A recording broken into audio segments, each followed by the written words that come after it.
څرنګه چکر یا سفر د ژوند باره کې زما نظر بدل کو.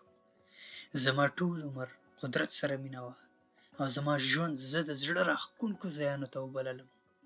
هغه د ایټالیا هغه جانانه موسم او هغه خوږې اوبه وې، او که د سویډن هغه ځنګلونه چې هره ونه یې خپله یو قصه لري، او که د فرانسې ښکلې جزیرې او هغه غرونه چې ورځې ترېنه ښکته ښکته ګرځي. خو فقط ځایانو زما د ژوند باره کې نظر نه دی بدل کړی، هغه خلک هم دي چې ما د ژوند په لاره وموندل، زه یې وستایلم او ما ترې زده کړه وکړه.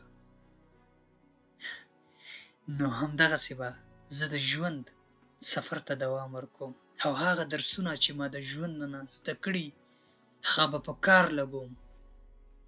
ډېره مننه، خوشحاله اوسئ.